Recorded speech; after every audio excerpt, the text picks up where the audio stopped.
अस्सलामु अलैकुम। 3 मार्च 2017 को मोहम्मद कासिम ने ख्वाब में देखा कि जब तुर्की में तबाही शुरू हो जाती है तो इसके बाद इसराइल बहुत ज़्यादा फ़ाल हो जाता है। इसराइल फ़लस्तीन में अपनी कार्रवाइयाँ तेज़ कर देता है और दज्जाल के लिए महल बनाता है। मुसलमान सिवाय एहतजाज करने के कुछ नहीं कर पाते। इसराइल कुछ ग्रोहों के साथ मिलकर दहशतगर्दी की कार्रवाइयाँ शुरू कर देता है। अमेरिका हर तरह से इसराइल की मदद करता है।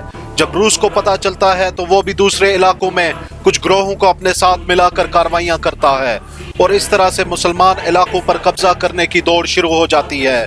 फिर अमेरिका मशरिक़ वस्ता की जंग में सरेआम कूद पड़ता है और इसराइल और अपने दीगर इत्तेहादियों के साथ मिलकर रूस के हिमायती ग्रोहों के खिलाफ लड़ना शुरू कर देता है। ये देखकर रूस भी अपने इत्तेहादियों के साथ मिलकर खुल्लम खुल्ला जंग में कूद पड़ता है।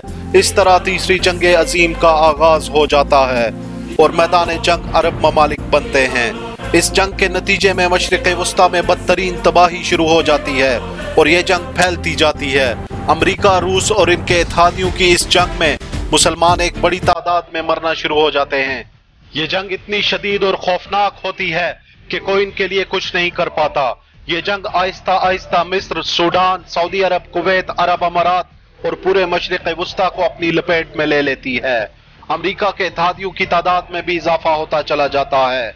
कुछ मुस्लिम ममालिक भी अमेरिका और रूस के साथ मिल जाते हैं। दोनों आलमी ताकतों की कोशिश होती है कि वो ज्यादा से ज्यादा इलाकों पर कब्जा करें और वो अपने इलाकों पर कब्जा बरकरार रखते हुए एक दूसरे के खिलाफ लड़ते हैं। दूसरी तरफ पाकिस्तान तरक्की करता चला जाता है और मजबूत हो जाता है।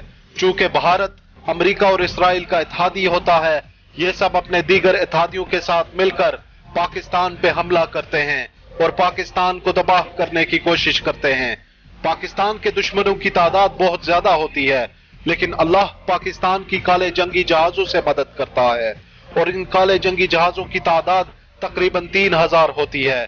फिर पाकिस्तान के खिलाफ जंग शुरू हो जाती है, मगर अल्लाह की मदद से पाकिस्तान ये जंग जीत जाता है और फिर पूरा भारत, बांग्लादेश और अफगानिस्तान पाकिस्तान में शामिल हो जाते हैं।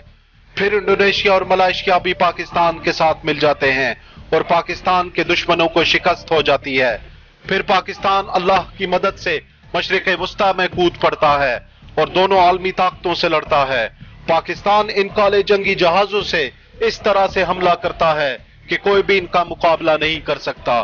दोनों आलमी ताकतों को शिकस्त देने के बाद पाकिस्तान अल्लाह की मदद से सुपर पावर बन जाता है और मशरिक़ वस्ता, तुर्की और दीगर अरब ममालिक को वापस हासिल कर लेता है।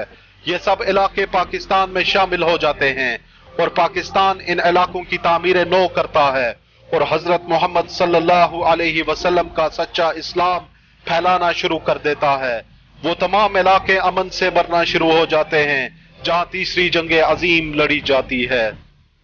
जज़ाकुमुल्लाह खैर, वस्सलामु अलैकुम व रहमतुल्लाहि व बरकातुहू।